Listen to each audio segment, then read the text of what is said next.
Deməli mən bayaq bütün pullarımı saydım və başa düşdüm ki, həyatımın sonuna qədər işləməyimə ehtiyac yoxdur. Sadəcə eləməli olduğum tək şey bu dəqiqə ölməkdir. Mən hesab edirəm ki, ağzımızdan çıxan hər bir sözün bir ağırlığı var. Bu hətta zarafat belə olsa. Mən həyatda nə zaman özümlə bağlı bədbin bir şey danışsam, o mənim başıma gəlib.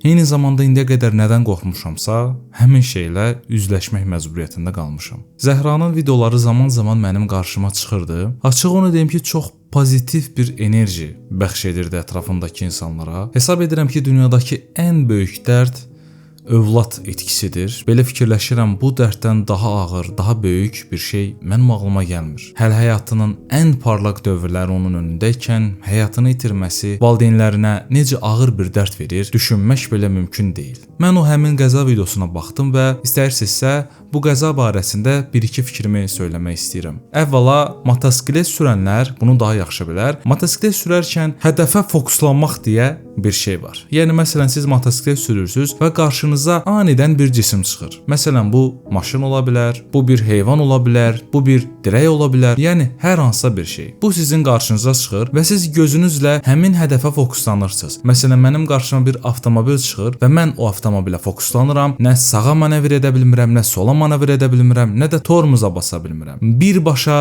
həmin hədəflə toqquşuram. Həmin bu qəzaya baxdığım zamanda mən buna bənzər bir şey görürəm. Çünki Zəhra nə tormuza basmadı, nə də ki motosikletin istiqamətini dəyişmədi. Dümdüz gəlib avtomobilin arxa hissəsinə toqquşdu. Həmin an sağdan da avtomobil gəlirdi. Arada çox az bir boşluq yaranmışdı. Hesab edirəm ki, kifayət qədər professional bir sürücü olmalısınız ki, həmin bu hadisədən sağ-salamat bir şəkildə çıxmağı bacara biləsiniz. Bu adi bir sürücü üçün hesab edirəm ki, çox çətindir. Buradakı başqa bir bədbəxt hadisə də odur ki, avtomobillə toqquşduqdan sonra yolun ortasına düşür və təəssüflər olsun ki, oradan gələn maşının altında qalır. Və mən hesab edirəm ki, elə o hadisədən sonra Zəhra dünyasını dəyişir. Bəlkə də avtomobilin altında qalmasaydı, qolu qırılardı, ayağı qırılardı, ya müəyyən xəsarətlər alardı, amma bir şəkildə həyatda qalardı. Həqiqətən çox təəssüf edirəm. Çox iyrənc insanlar var. Mən üzr istəyirəm, onları insan deyə mən müraciət eləmək istəmirəm. Ona görə ki, onlar insan deyil, insan qalıqları ola bilərlər ancaq. Çox murdar, çox iyrənc şəhərlər görürəm. Sosial mediada baxıram, məsələn, bir xəbər kanalı paylaşım edir, bu ölüm hadisəsini paylaşır və mən şəhərlərə girdiyim zaman insanlar yazırlar ki, bir nəfər daha əskildi,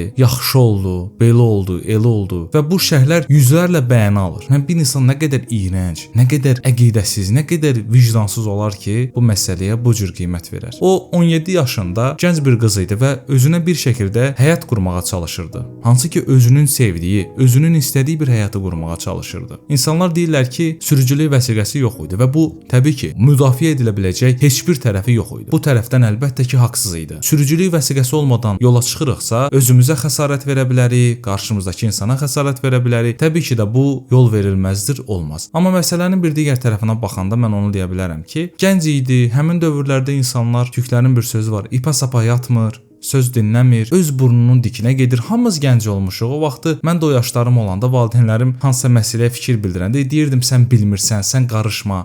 Özüm nə bilirəmsə, onu deyirdim. Həmin dövrlər idi. Söz dinləmirdik. Və mən bu məsələyə bundan artıq bir qiymət verə bilmərəm. O da öz yolunu seçdi və təəssüflər olsun ki, sonu faciə ilə nəticələndi. Atasının, Fərhad Mehdiyevin bu məsələ ilə bağlı insanı duyğulandıran bir paylaşımı oldu. İcazənizlə mən həmin paylaşımı burada səsləndirmək istəyirəm.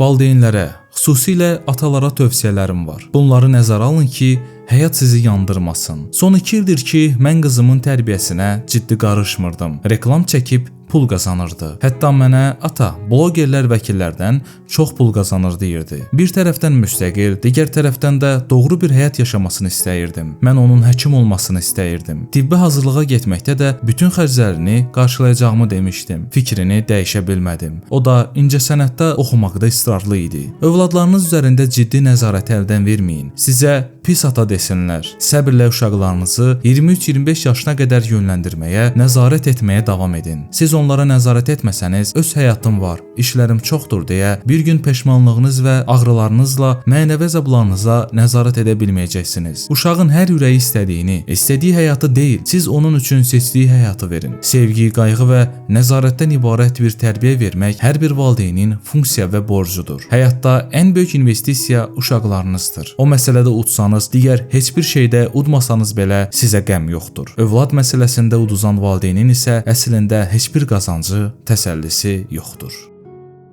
Çox təəssüf edirəm. Mən gənc ölümlərini hər zaman faciəvi olaraq adlandırmışam. Hələ həyatının baharında bir insanın bu qədər tez bir şəkildə dünyadan köçməsi məni çox üzdü, amma talihdir.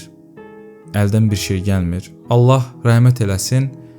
Buradan da valideynlərinə başsağlığı arzulayıram.